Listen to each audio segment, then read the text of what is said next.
Berjumpa lagi dengan Albara. Kita lanjutkan cerita Budak Bayangan. Jangan lupa share, like, komen, dan subscribe.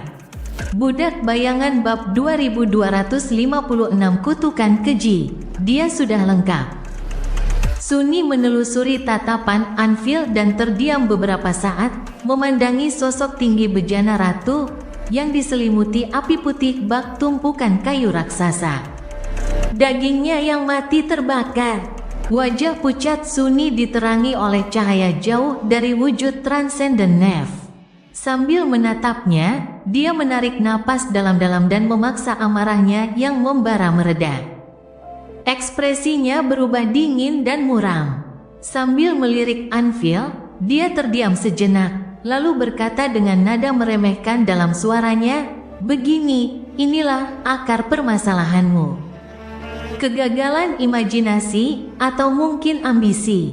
Mengambil langkah maju, Sunni menekankan ujung odacinya ke leher Anvil. "Nevis, sempurna? Dia belum sempurna, Anvil. Dia baru akan sempurna setelah menjadi dewa. Tidak seperti kau dan dua Goa'uld lainnya, dia tidak akan menyerah sebelum menaklukkan mantra mimpi buruk sepenuhnya. Pada akhirnya, itulah dosamu. Itulah sebabnya kau tak pantas menduduki tahta umat manusia, dan dia pantas. Itulah sebabnya kau harus mati." Anvil meliriknya dengan senyum gelap. "Lucu, bukan?" Ekspresi Sunni menjadi dingin. "Dan apa sebenarnya yang menurutmu lucu?" Anvil mengangkat bahu. Dia mirip sekali dengan ayahnya dalam hal itu. Tapi menurutku dia lebih mirip ibunya." Sunni menarik napas dalam-dalam, menahan diri. Tentu saja, ada alasan mengapa ia membuang-buang waktu mengobrol dengan Anvil, alih-alih langsung menghabisinya. Bukan karena Sunni tiba-tiba menyukai monolog-monolog jahat. Meskipun ia bohong jika mengatakan bahwa memberi Anvil sedikit ketenangan rasanya tidak enak. Tidak, itu karena Sunni harus mendapatkan sesuatu dari Anvil sebelum Raja Pedang menemui akhir yang hina.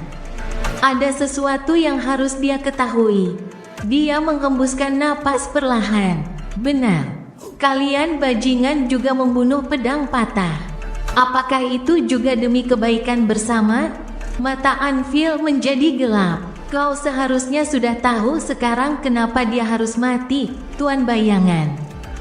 Semua ini bisa dihindari kalau saja bukan karena kebodohan pria egois itu." Sunni tersenyum tipis, menahan keinginannya untuk memenggal kepala sang raja yang sok suci itu. Sambil mengendalikan ekspresinya, dia berkata, "Beritahukan padaku." Anvil mendesah dan dengan tenang menatap mata Sunni. Tentu saja karena dia menyerap silsilah terlarang Weaver. "Tangan kami terikat saat dia melakukannya." Sunni membiarkan dirinya mengerutkan kening sedikit, berpura-pura tidak tahu apa-apa. Bagi semua orang, bahkan Cassie dan Nevis, dia adalah pewaris Dewa Bayangan. Tak seorang pun tahu bahwa darah Weaver mengalir di nadinya. Anvil pun tidak akan tahu. Dia mengangkat sebelah alisnya dan bertanya, menyembunyikan betapa pentingnya mengetahui jawaban atas pertanyaan itu baginya, dan kenapa itu begitu penting. "Apa yang membuatmu mengkhianati rekanmu karena garis keturunan Weaver? Sampai membunuh pemimpinmu sendiri?" Anvil tersenyum dingin. "Anak-anak, kalian tidak tahu apa-apa, kan? Yah, tidak heran. Ada beberapa hal yang memang tidak seharusnya diketahui oleh manusia biasa. Saat badai pedang di atas mereka berubah arah, banyak bilah pedang berubah arah." Dia mencondongkan tubuh sedikit ke depan dan bertanya, "Kenapa pedang patah harus mati?" "Biar aku bertanya padamu, penguasa bayangan, pernahkah kau ke Kepulauan Berantai? Seharusnya kau pernah. Kenapa para dewa menghancurkan kerajaan harapan dan memenjarakannya di Menara Gading?" Kali ini, kerutan di dahi Sunni tampak tulus. Dia ragu-ragu sejenak, lalu menjawab dengan suara pelan, "Karena Daemon, adalah cacat mereka. Anvil terkekeh. Memang, Daemon adalah cacat para dewa. Karena Daemon adalah anak-anak dewa yang terlupakan. Sunni menarik napas saat Anvil menggelengkan kepalanya dan melanjutkan. Namun, para dewa tidak menghukum dan memenjarakan ketujuh Daemon itu. Hanya harapan. Mengapa demikian? Sunni ragu-ragu dengan jawabannya. Aku tidak yakin. Aku pernah mendengar bahwa itu karena dia satu-satunya Daemon yang disembah manusia. Anvil menatapnya dengan tatapan pasrah yang muram lalu mengangguk, tidak memperhatikan bilah Odachi yang telah memotong lehernya. Ya, itu karena harapan adalah satu-satunya Daemon yang baik hati terhadap manusia, mereka yang membawa percikan hasrat asli. Ia datang untuk tinggal di antara mereka, merawat mereka, dan memberikan hadiah kepada mereka. Karena itu, ia dicintai oleh manusia, disembah oleh mereka. Suaranya berubah berat dan gelap, tapi dia adalah putri dewa yang terlupakan. Dia mewarisi silsilah dewa yang terlupakan. Karena itu, setiap orang yang menyembahnya, menyembah dewa yang terlupakan. Menyebarkan namanya, keilahiannya, dan kuasanya. Dan semakin banyak yang mereka lakukan. Mata Sunni melebar perlahan, tapi Anvil tampaknya tidak menyadarinya, melanjutkan dengan nada tegas yang sama, semakin ia terjaga dalam tidurnya, semakin dekat ia terbangun. Itulah sebabnya para dewa menghancurkan kerajaan harapan dan memenjarakannya. Itulah sebabnya mereka juga melarang para Daemon memiliki keturunan. Dan itulah sebabnya silsilah Weaver yang diciptakan secara rahasia merupakan kutukan keji yang seharusnya tidak pernah ada. Dia menggertakkan giginya. Dewa yang terlupakan kini lebih dekat dengan kebangkitannya daripada sebelumnya. Nah, sekarang, bayangkan jika pedang patah, pahlawan paling dihormati umat manusia, dibiarkan membangun domain yang luas dan kuat sambil menanggung kutukan keji itu. Berapa banyak manusia yang akan mengenalnya, mencintainya, dan memujanya? Apa yang akan terjadi kemudian? Sunni menggigil, merasa pikirannya kosong sesaat. Dia tidak tahu harus menjawab apa. Dia tidak ingin tahu jawabannya. Dia tidak akan menjawab jika bukan karena rasa sakit dari cacatnya, yang memaksanya untuk jujur bahkan jika dia ingin menipu dirinya sendiri. Merasakan sesuatu yang dingin merasuki dadanya, dia berkata perlahan, dewa yang terlupakan, pasti akan semakin sadar akan kenyataan. Atau mungkin bahkan terbangun sepenuhnya dari tidurnya. Mendengar kata-katanya, Anvil tersenyum muram. Ya, nah, kau tahu, itulah alasan kami membunuh Broken Sword. Karena pewaris Weaver tidak boleh dikenal, tidak boleh dicintai, dan tidak boleh disembah oleh umat manusia. Budak Bayangan bab 2257 Rahmat Bayangan. Tak boleh dikenal, tak boleh dicintai, tak boleh disembah. Sunni menatap Anvil. Tidak ada emosi yang tampak di wajahnya. Kegelapan yang dalam dan tak terbatas tersembunyi di matanya. Jauh di atas mereka, di sekeliling mereka, banyak pedang terbang berdesir saat mereka perlahan berkumpul menjadi kubah raksasa. Sunni mendongak, lalu mendesah dalam-dalam. Untung saja aku tidak punya nasib kalau begitu. Bagaimanapun, dunia telah melupakannya. Tidak ada seorang pun yang bisa mencintainya, karena tidak ada seorang pun yang dapat mengenalnya. Tidak juga, sih, saat beban kesadaran itu mencekam hatinya, ia mengangkat kepala dan memandang ke kejauhan. Di sana, kapal raksasa milik ratu sedang dilalap api. Cahaya api putih yang menyilaukan dari kejauhan menerangi wajahnya, namun gagal mengusir bayangan yang menutupi matanya. Sunni terdiam beberapa saat, lalu menundukkan pandangannya ke tanah. Dan untungnya aku selalu menghindar dari pusat perhatian. Ia terpaksa menyembunyikan seluruh kekuatannya karena sifat aspeknya bersembunyi dalam bayang-bayang dan menghindari perhatian. Apalagi pengenalan, tidak seperti pedang patah, yang merupakan pejuang paling terkenal dan dihormati umat manusia. Sunni dulunya hanya dianggap sebagai karakter pendukung dalam cerita orang lain. Seolah takdir telah menuntunnya ke momen ini sejak hari pertama. Takdir telah membawanya ke garis keturunan terlarang Weaver sekaligus memberinya alat yang diperlukan untuk melepaskan diri dari kutukannya. Bahkan tanpa mengetahui alasan mengapa WHV dilarang, Sunni berhasil menghindari membayar harga untuk menerima anugerah luar biasa darinya.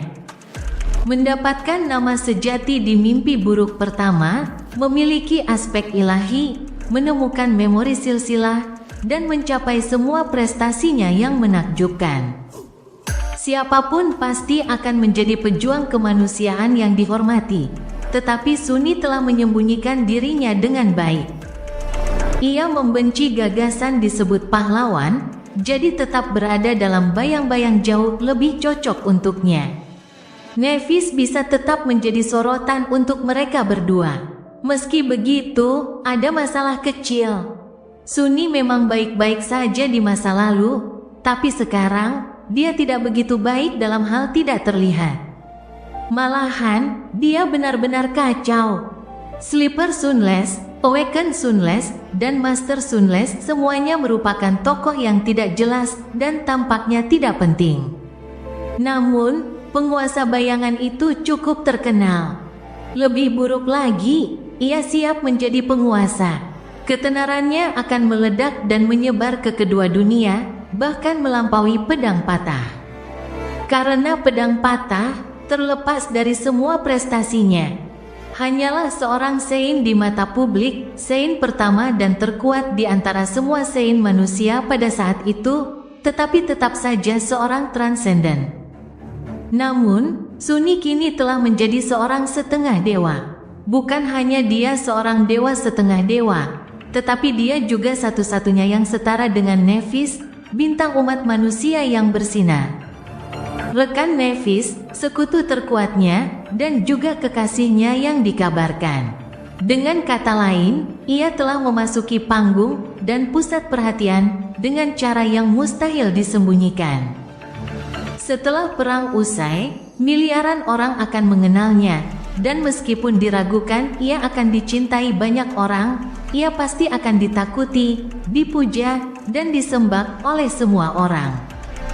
Para prajurit dari dua pasukan besar akan pulang untuk menceritakan kisah-kisah tentang kekuatannya yang dahsyat dan pedangnya yang tak kenal ampun. Mereka juga akan dipenuhi rasa terima kasih karena ia telah menyelamatkan banyak nyawa. Dan ketenarannya akan terus tumbuh dari sana. Sungguh merepotkan. Namun, masa depan tidak sepenuhnya suram. Ada hikmahnya juga, yaitu Sunnis Domain tidak bergantung pada manusia. Dia hanya membutuhkan bayangan, dan bayangan tidak seperti manusia, tidak membawa percikan hasrat asli dalam jiwa mereka. Bayangan bahkan tidak memiliki jiwa, jadi disembah oleh mereka tidak akan menyebabkan kiamat. Jadi, Sunni tidak perlu melumpuhkan kekuatannya jika ia ingin menghindari mengganggu tidur dewa yang terlupakan, yang akan menelan seluruh eksistensi jika terbangun. Hal itu bagus, karena mereka akan membutuhkan semua kekuatan yang bisa mereka dapatkan. Entah bagaimana, dia hanya perlu menghilang ke dalam bayangan lagi, orang munafik. Mengusir lamunannya, Sunni menatap Anvil dengan ekspresi tenang dan dingin lalu berkata dengan nada terukur, "Aku paling benci orang munafik sepertimu, Anvil.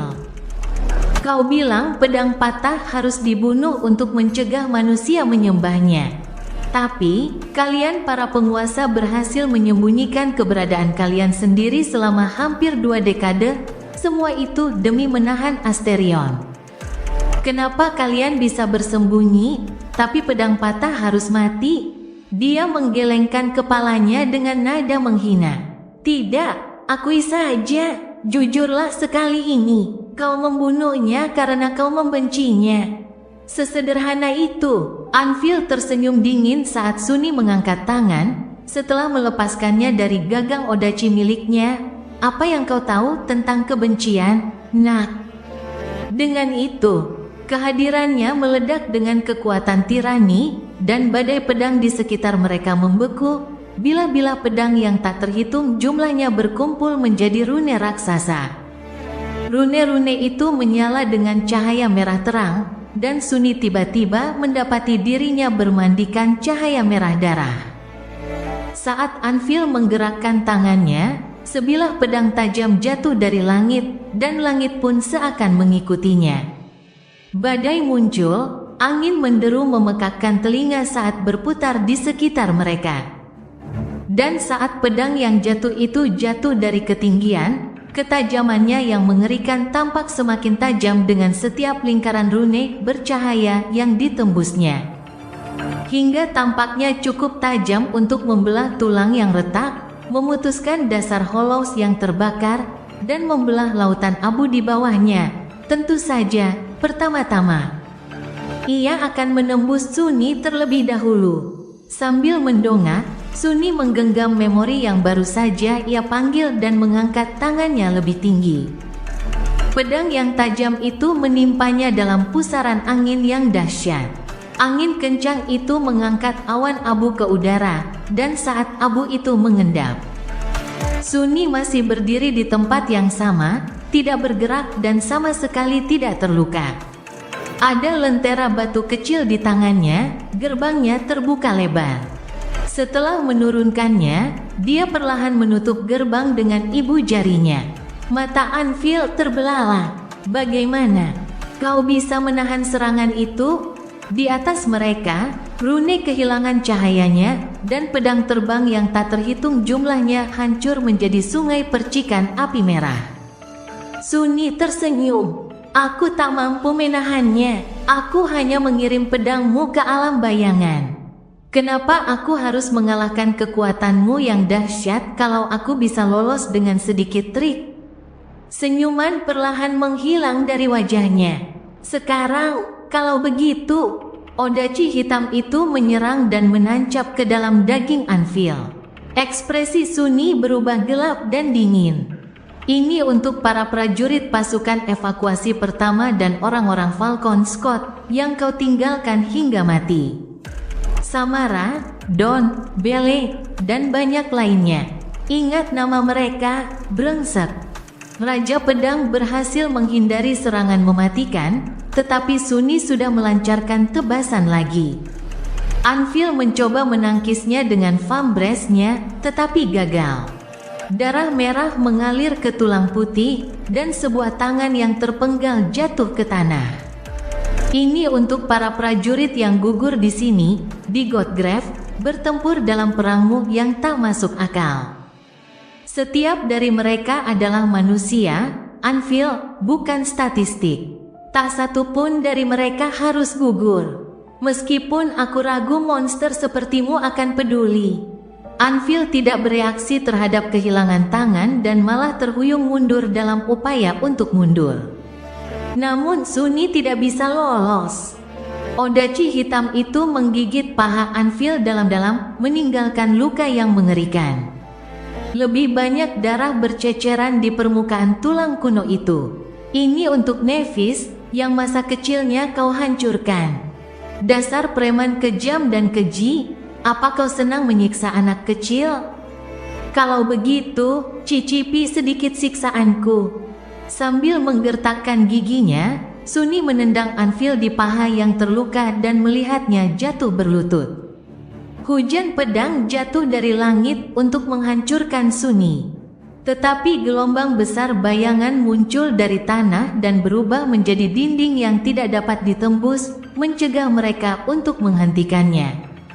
Dia menarik napas dalam-dalam. Dan ini untukku. Ini untuk semua penderitaan yang harus kualami karenamu dan orang lain sepertimu. Banyak hal yang berubah dalam dirinya, tetapi satu di antaranya tetap sama. Sunny. Sunni tak pernah melupakan dendamnya. Sambil menatap raja yang berlutut dengan tatapan dingin dan penuh penghinaan, dia mengangkat odachinya dan bersiap melancarkan serangan terakhir. Untuk pertama kalinya, emosi yang jelas menyala di mata Anvil. Kemarahan, keengganan, keputusasaan. Dia berjuang untuk berdiri, darah mengalir di baju besinya yang hancur. Kau tidak bisa membunuhku, Nephis, dialah yang... Sunni menyerang tanpa menunggu mendengar kelanjutannya. Pedang hitam Odachi berbentuk ular miliknya menembus leher sang raja tanpa menemui banyak perlawanan, dan kepala yang terpenggal pun menggelinding ke tanah. Mahkota besi itu terlepas dan jatuh menimpa tulang yang berdarah dengan bunyi berderak. Tubuh Anvil bergoyang, lalu roboh dengan keras akibat benturan baja. Jauh di atas, semua pedang yang tersisa hancur menjadi badai percikan api, dan untuk sesaat, langit tampak menyala dengan cahaya merah tua. Itu sungguh pemandangan yang menakjubkan. Melihatnya, Sunni tak dapat menahan diri untuk mengingat hamparan cahaya kutub berwarna merah tua di atas Antartika. Saat percikan itu menghilang, dia menarik napas dalam-dalam dan menutup matanya. Beberapa saat kemudian, Sunni berkata pelan, "Temukan kedamaian dalam diriku. Bahkan jika itu lebih dari yang pantas kau dapatkan, bajingan."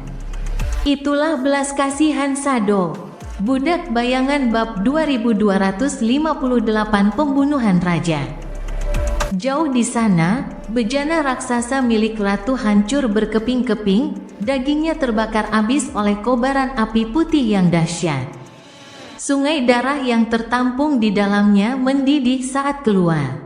Awan uap merah tua yang mengepul dan membakar menutupi dunia, dan dalam kabut itu, api mengembun membentuk sosok yang indah. Ia tampak terbuat dari cahaya murni, siluetnya samar dan menyilaukan. Pedangnya yang berpijar jatuh tanpa ampun, membelah sungai darah.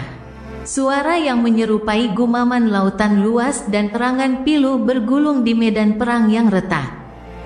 Ratusan boneka terpotong, dan tak terhitung banyaknya yang berubah menjadi abu. Nephis mengejar musuhnya dengan pedang dan tekadnya yang gigih. Musuh seperti dirinya merupakan rintangan yang menakutkan bagi ratu. Lagi pula, ratu memegang otoritas atas darah dan pembusukan, sementara Nephis tidak memiliki darah dalam wujud transendennya dan dapat melawan pembusukan dengan apinya. Jiwanya masih rentan terhadap pengaruh berbahaya dari aspek Kisong, tetapi berkat-berkat, kekuatannya hanya tumbuh sebanding dengan seberapa parah jiwanya telah rusak.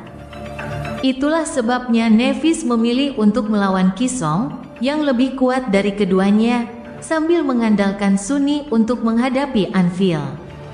Itulah sebabnya dia menang. Dia akan segera membunuh ratu.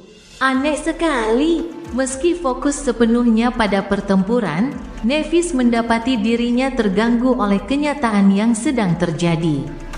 Ia telah menghabiskan sebagian besar hidupnya menunggu momen ini. Menunggu balas dendam. Sejak klan api abadi terabaikan dan tak dikenal hingga sekarang, ia selalu tahu bahwa ia akan membunuh para pengkhianat yang telah menghancurkan keluarganya suatu hari nanti. Kebenciannya terhadap para penguasa tidak bersumber dari satu sumber, dari satu ketidakadilan yang fatal.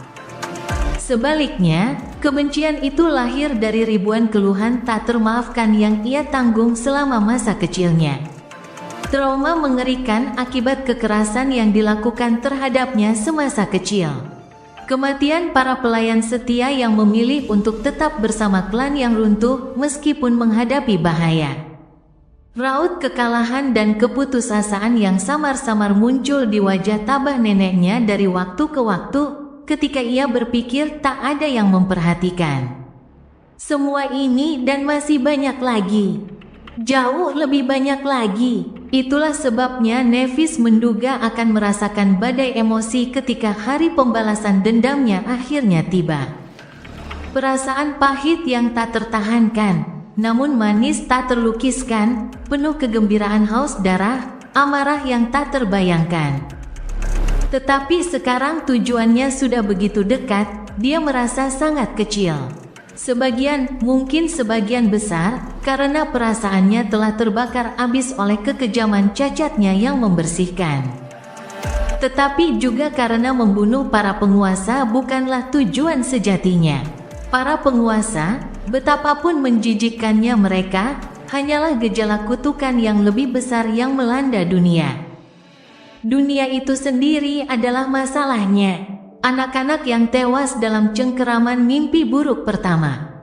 Orang dewasa yang tumbuh menjadi orang yang tak berperasaan dan tak berperasaan, terpelintir oleh rasa takut tertidur. Gerbang mimpi buruk yang terbuka di dekat taman dan sekolah, monster ganas yang berkeliaran di jalanan mencari mangsa. Kehilangan dan kesedihan yang tak terhitung yang dirasakan banyak orang setiap hari. Mantra mimpi buruk. Para penguasa mungkin telah membunuh ayahnya dan melenyapkan klannya, tetapi mantra mimpi buruklah yang menciptakan para penguasa. Mantra mimpi buruk pula yang telah membawa ibu dan kakeknya pergi, beserta seluruh benua. Setidaknya itulah yang pernah diyakini Nevis. Kini, ia bahkan tidak yakin apakah mantra mimpi buruk adalah penyebabnya, atau sekadar gejala lain. Bagaimanapun, menyingkirkan para penguasa hanyalah batu loncatan untuk mencapai tujuan sejatinya. Ia bukan lagi anak kecil yang gemetaran yang menganggap ketiga penguasa tertinggi sebagai monster yang tak terduga.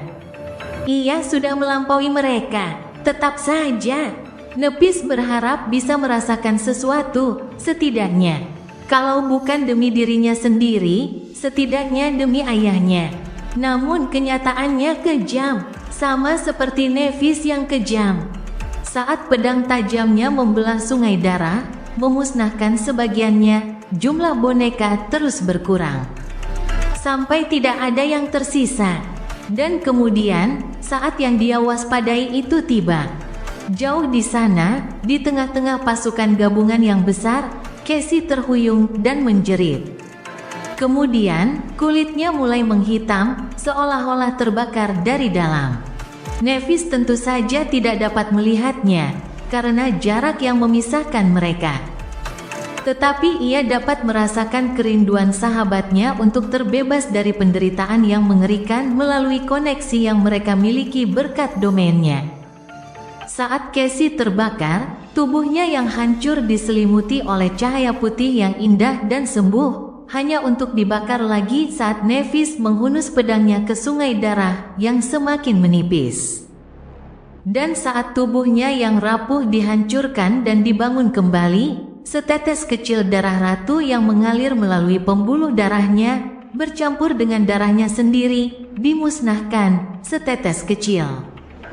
Tetapi tidak semuanya. Ratu kemudian berbicara kepadanya, "Tidakkah kamu merasa kasihan pada temanmu? Benarkah?" Nevis tidak yakin dia melakukannya, bahwa dia masih mampu merasakan apapun. Tapi kemudian, akhirnya, sebuah emosi muncul. Itu bukan amarah, bukan nafsu darah, dan bukan kegembiraan gelap karena hampir membalas dendam. Sebaliknya, itu adalah belas kasih. Itu menjadi kekhawatiran dan kekhawatiran bagi temannya.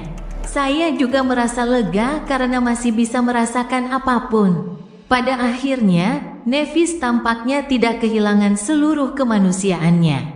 Barangkali usahanya untuk membumi dalam hal-hal dan gairah manusia tidaklah sia-sia. "Maafkan aku, Cassie." Turun ke arah ratu dalam badai api, Nevis terus menyebabkan temannya kesakitan yang tak terlukiskan dan menyembuhkannya. "Kau bisa merasakannya, Ratu Song.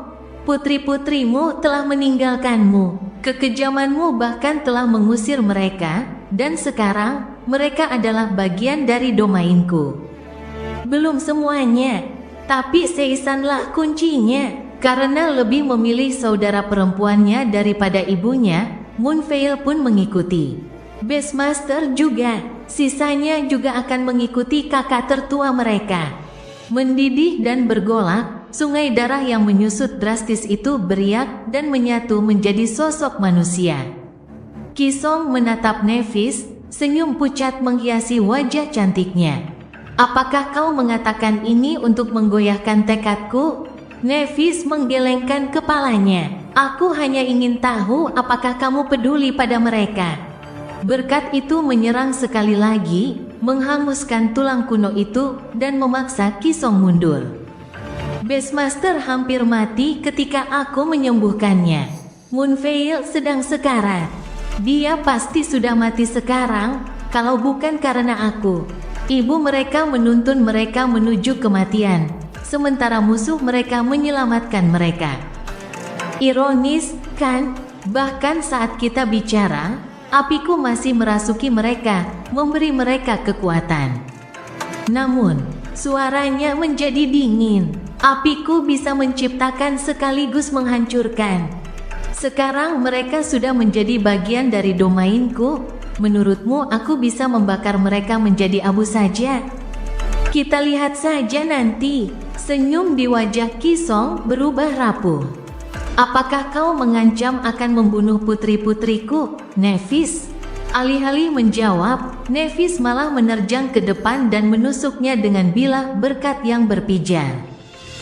Jauh di sana, luka yang mengerikan terbuka di dada Cassie, dan dia terjatuh berlutut. Dagingnya terbakar dan menghitam, lalu sembuh oleh api putih. Nevis merasakan emosi baru. Itu adalah penderitaan. Pertarungan mereka akan segera berakhir. Dia berkata dengan tenang, "Tidak. Aku berjanji akan menjaga mereka tetap hidup. Asalkan kalian tidak mundur dari medan perang ini sampai salah satu dari kita mati." Sang ratu harus menyembunyikan boneka-boneka lain di tempat-tempat rahasia. Sekalipun Kai berhasil menghancurkan boneka-boneka yang tersisa di Ravenheart, pasti masih ada lebih banyak lagi di tempat lain. Dan karena salah satu dari mereka bisa menjadi wadah utama Kisong, satu-satunya cara untuk membunuhnya adalah dengan memastikan ia memilih untuk bertarung sampai mati. Satu-satunya kelemahan yang dimiliki ratu adalah putri-putrinya. Cintanya kepada mereka, tidak peduli seberapa jahatnya, adalah kelemahannya. Dan Nevis tidak segan-segan menggunakan kelemahan itu untuk menghancurkannya. Kisong mengangkat tangannya dan menggenggam bilah berkah yang membara, menatap roh cahaya yang indah di depannya dengan mata mati yang menakutkan. Apakah kau pikir kau bisa membunuhku di sini, Nevis? Nevis menyalurkan apinya melalui berkat, sambil mengetahui bahwa Cassie tengah berteriak di suatu tempat yang jauh. Apakah kau pikir kau bisa membunuh ayahku? Saat Kisong menariknya lebih dekat dan menyodorkan tangan pucatnya ke dalam cahaya membara dari wujud transenden Nev. Mencabik-cabik jiwanya dengan kehendaknya, Nevis bertanya dengan tenang, "Apakah kau pikir kau bisa menghancurkan klan api abadi?" Keduanya berdiri diam, saling menghancurkan. "Apakah kau pikir tujuan membenarkan cara? Bahwa semua dosamu akan diampuni, asal kau menang?" Ada satu emosi lagi sekarang. Perasaan sakit hati dan dendam yang aneh dan kekanak-kanakan. "Lalu kenapa kamu tidak menang? Kalau saja kamu menang, maka aku tidak perlu. Aku tidak akan menderita semua rasa sakit ini karenamu." Di suatu tempat yang jauh, darah terakhir sang ratu menguap dari pembuluh darah Cassie. Sang peramal buta meringkuk di tanah, menggigil, air mata mengalir di wajahnya yang menghitam. Beberapa saat kemudian, cahaya lembut itu menghapus luka bakar yang mengerikan, dan mengembalikan kecantikannya yang luar biasa. Namun, bayangan kesakitan di matanya tetap ada. Kisong menggelengkan kepalanya perlahan, senyumnya perlahan memudar. "Kau bahkan tidak tahu apa yang kau lepaskan, anakku." Kemudian, dia terbakar. Dia terbakar dan terbakar, lenyap dalam kobaran api yang tak kenal ampun. Namun hingga akhir, dia tidak mundur. Begitulah cara Kisong, sang ratu gagak, meninggal. Budak Bayangan bab 2259 kemenangan. Sunni berdiri di atas mayat Anvil, menatap ke kejauhan dalam diam. Medan perang menjadi sangat sunyi pada suatu saat. Badai pedang telah berlalu, lautan boneka mati pun telah dibasmi. Kini, bayangannya menghabisi makhluk mimpi buruk yang tersisa di hutan, dan beberapa makhluk agung yang ia bawa ke sini sendiri. Pertarungan itu hampir berakhir, dan dengan itu, perang pun hampir berakhir. Desahan panjang keluar dari bibirnya. Sang penguasa sudah tidak ada lagi. Ya, setidaknya 2 di antaranya sudah tidak ada lagi. Yang ketiga masih berada di suatu tempat di luar sana, diselimuti misteri. Tapi itu masalah untuk hari lain. Kalau dipikir-pikir, sekarang kitalah penguasanya. Sunni tak habis pikir bagaimana semuanya berakhir begitu saja. Ia telah mempersiapkan diri untuk pertempuran ini selama hampir 2 tahun. Nevis dan Casey telah mempersiapkan diri untuk momen ini jauh lebih lama lagi. Ancaman para penguasa begitu menindas, dan telah menguasai setiap tarikan napas mereka begitu lama, sehingga sulit untuk menerima kenyataan bahwa semuanya telah berakhir.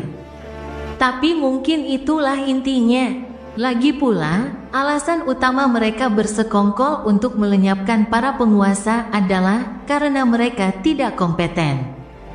Meskipun berprestasi tinggi, Anvil dan Kisong tidak mampu menghadapi cobaan berat yang dihadapi umat manusia saat ini. Mereka adalah raksasa dengan kaki dari tanah liat. Raja Pedang, si gila itu, bahkan ingin mati. Setidaknya itulah yang Sunni rasakan di saat-saat terakhirnya. Memang, Anvil ingin mati dengan cara yang berbeda. Jalan menuju supremasi itu panjang dan sulit, tetapi pertempurannya sendiri cepat dan menentukan. Itu adalah sebuah kemenangan. Tetapi, kapan semuanya menjadi salah bagi mereka? Dan apakah hal yang sama akan terjadi padanya dan Nevis? Tentu saja tidak. Kalau tidak ada alasan lain, maka mereka sudah punya contoh pahit tentang apa yang tidak boleh dilakukan. Kita menang. Sunni akhirnya menyadari fakta yang tidak dapat dipercaya itu. Meskipun mustahil, konspirasi mereka telah mencapai tujuannya. Para tiran telah pergi, dan ia serta Nevis berada di posisi yang tepat untuk merebut tahta mereka.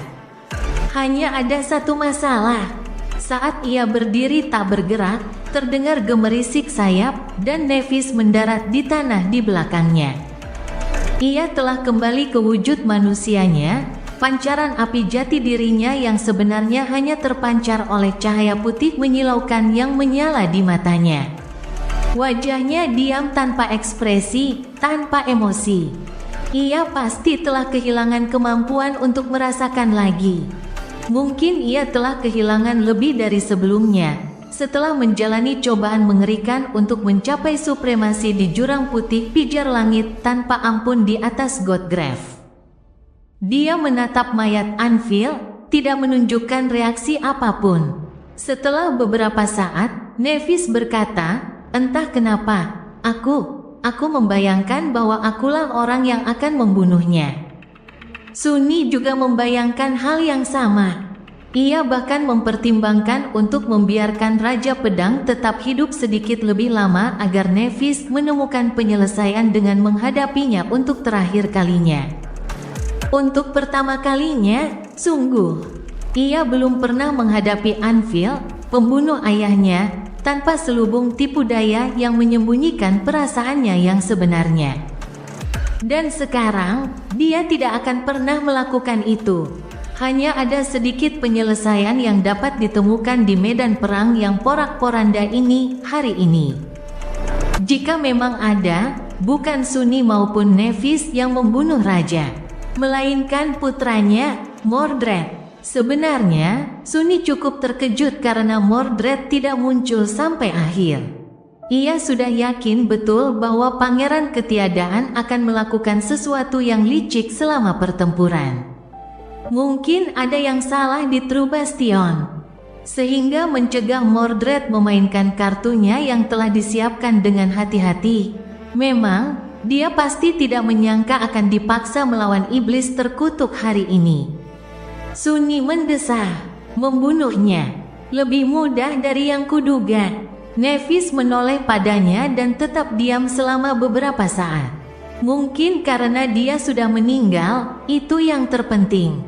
Kau tak akan tahu, karena kau belum menghabiskan banyak waktu di sekitar Hollows. Tapi menatap matanya terasa seperti menatap mata ibuku. Terkadang, rasanya mengerikan. Sunyi terdiam sebentar, lalu bertanya, "Bagaimana dengan Ratu?" Nevis menjawab dengan tenang, "Sang Ratu itu garang. Sang Ratu itu kuat. Dia berjuang sampai akhir." Matanya yang bersinar sedikit meredup. Namun dia punya kelemahan, dan karena kelemahan itu, dia hancur. Jadi Kisong juga sudah mati. Semuanya benar-benar berakhir. Mereka telah berhasil. Segala sesuatunya berjalan lebih baik dari yang dia harapkan. Mereka berjalan hampir persis seperti harapannya. Hampir. Sunyi tersenyum gelap. "Apakah kamu bertanya-tanya apakah kamu juga punya kelemahan?" Nevis memiringkan kepalanya sedikit, menatapnya dengan tatapan tanpa ekspresi. "Setiap orang punya kelemahan, Sunyi. Aku juga punya beberapa." Dia mengangguk. "Bagaimana perasaanmu? Para penguasa sudah mati. Keluargamu telah terbalaskan dendamnya. Kau pasti sudah menunggu momen ini begitu lama, dan sekarang tibalah saatnya." Dia bertahan sebentar. "Aku tidak merasakan apa-apa, sungguh belum. Kurasa aku akan merasakannya lagi nanti. Untuk saat ini, aku cukup puas. Tugas berat sudah selesai. Tugas yang lebih berat akan datang." Sunyi mendesah, lalu mundur selangkah. Ada begitu banyak hal yang harus mereka lakukan, begitu banyak hal yang harus mereka diskusikan. Sebelum itu semua, dia hanya ingin memeluknya, dan menciumnya. Untuk berbagi kegembiraan kemenangan mereka dengannya, meskipun Nevis belum mampu merasakan kegembiraan itu saat ini. Tapi, dia tidak ditakdirkan untuk merasakan sentuhan lembut bibirnya hari ini. Sebaliknya, dia merasakan sentuhan dingin topeng Weaver saat menempel di wajahnya. Mengangkat odachi hitamnya, Sunyi tersenyum pahit dan berkata dengan nada dingin dan tanpa emosi, "Kalau begitu, sudah waktunya kau mati, Changing Star." Jauh di sana, pasukan gelapnya telah membantai kekejian yang tersisa. Namun, bayangan-bayangan itu tidak mundur kembali ke dalam jiwanya. Sebaliknya, mereka mengepung kedua pasukan yang babak belur itu, sambil menatap para prajurit dalam keheningan yang mencekam. Bayangan manusia mengangkat senjata mereka. Bayangan mengerikan memamerkan taring mereka. Nevis mengerutkan kening. "Apa ini?" Sunyi tertawa meremehkan. Ini pengkhianatan, Nyonya. Aku ingin sekali meminta maaf. Tapi sungguh, ini salahmu sendiri. Apa tak pernah ada yang bilang padamu untuk tidak mempercayai pria yang kesetiaannya bisa dibeli? Budak Bayangan bab 2260 Perdamaian. Baik domain pedang maupun domain song tidak memenangkan perang. Sebaliknya, keduanya lenyap. Sunyi dan Nevis telah memenangkan perang. Changing Star ditakdirkan untuk menjadi penguasa baru umat manusia. Akan tetapi, sang dewa bayangan tidak dapat berdiri di sisinya. Karena dia adalah pewaris Weaver yang tanpa nasib, sang iblis takdir.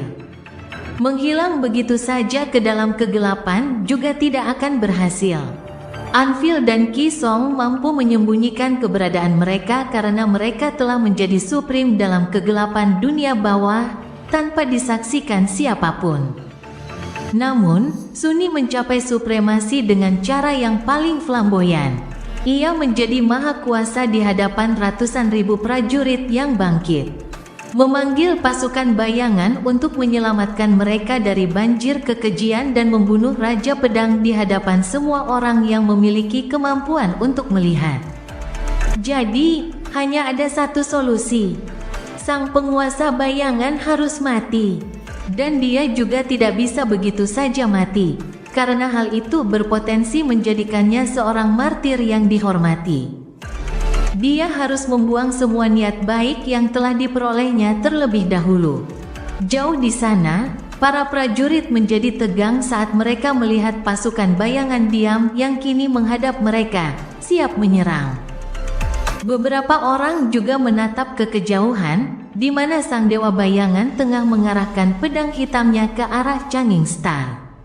Mata mereka terbelalak karena terkejut, dan wajah mereka pucat. Namun, cahaya lembut itu tetap menerangi jiwa dan raga mereka, sehingga mereka tak gentar. Banyak yang menggertakkan gigi, menggenggam gagang senjata lebih erat. Sunni menatap Nephis dari bawah topeng Weaver dan mencibir. Bintang yang berubah, kau sungguh naif untuk seseorang yang luar biasa kuatnya. Tapi di sisi lain, kau begitu saleh dan baik hati, sungguh menjijikkan. Apa kau benar-benar berpikir aku akan berbagi tahta umat manusia dengan seseorang, siapapun, padahal aku bisa duduk di atasnya sendirian? Dia melangkah maju. Anvil dan Kisong punya ide yang tepat. Loh, hanya boleh ada satu orang yang memakai mahkota. Mereka punya ide yang tepat, tapi mau bagaimana lagi? Aku ingin menjadi orang itu. Tapi aku tidak bisa membunuh mereka berdua sendirian, jadi aku perlu menggunakan seseorang yang mudah tertipu sebagai pengalih perhatian. Sunni terkekeh. Jadi aku memanfaatkanmu, dan sekarang aku tak membutuhkanmu lagi. Nephis mengerutkan bibirnya, menatapnya dengan tenang. Beberapa detik kemudian, dia bertanya, jadi itu semua bohong? Sunni tertawa. Tentu saja. Apa kau pikir aku senang diperlakukan seperti mainanmu? Apa kau pikir aku ingin menghabiskan waktu bersamamu? Aku benci setiap menitnya. Merayumu ternyata mudah, tapi menanggung beban kegilaanmu yang naif itu sungguh pekerjaan yang tidak menyenangkan. Dia memiringkan kepalanya, lalu mendesah dan mengangkat berkat. Aku mengerti. Jadi begitulah, aku mengerti. Tidak, mungkin aku tidak mengerti.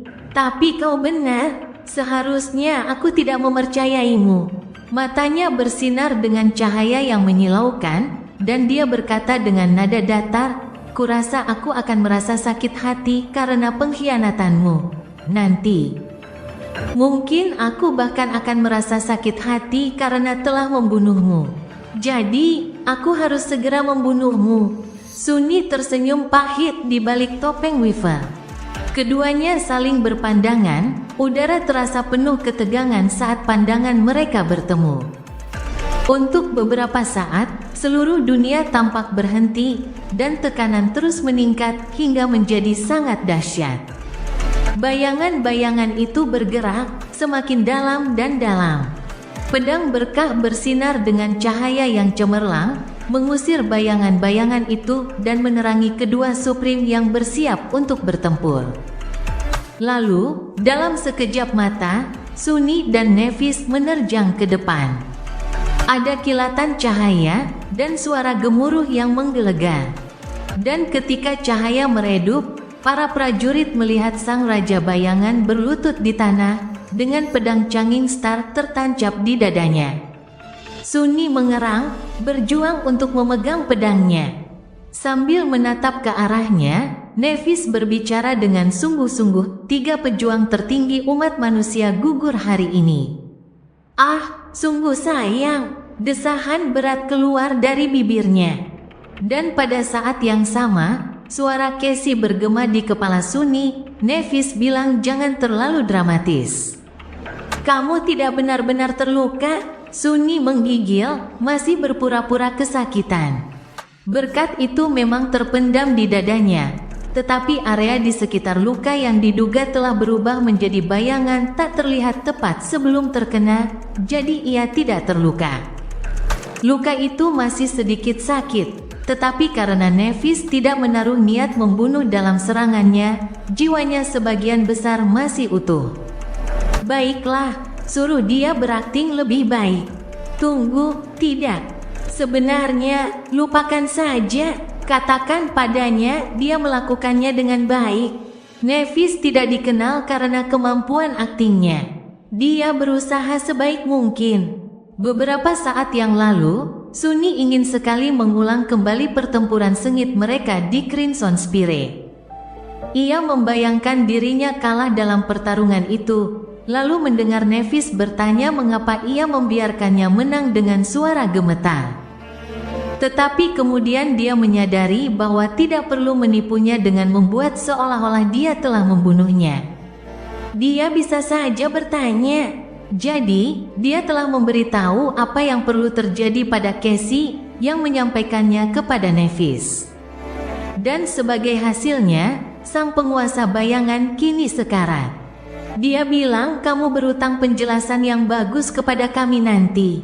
Sunni memaksakan senyum. Aku akan mencobanya. Apakah dia bisa menjelaskannya? Mungkin iya, dengan sedikit kesulitan. Dia cukup percaya padaku untuk ikut tanpa bertanya mengapa ini begitu manis. Dengan itu, Sunni berpura-pura kejang. Dan kemudian larut menjadi bayangan. Pada saat yang sama, pasukan gelapnya pun menghilang dan kembali ke dalam jiwanya. Nevis ditinggalkan berdiri sendirian, bagaikan pulau cahaya di tengah lautan kegelapan. Berjaya, perang panjang telah berakhir. Beberapa hari kemudian, gerbang mimpi yang menjulang tinggi terbuka di langit cerah di atas bastion, dan siluet menakjubkan Pulau Gading perlahan muncul darinya. Melayang di antara awan dan melayang tinggi di atas kastil besar. Jutaan orang telah berkumpul di jalan-jalan kota untuk menyaksikan kembalinya Changing Star, putri terakhir klan api abadi. Penguasa baru umat manusia. Jauh di atas mereka, Nevis menatap pemandangan familiar kota luas yang tumbuh di tepi danau cermin. Lalu, sambil mendesah, ia berbalik dan meninggalkan balkon. Menuruni tangga, dia berjalan melalui koridor Menara Gading dan memasuki ruangan yang luas. Di sana, seorang wanita cantik duduk di kursi roda, diposisikan di depan jendela.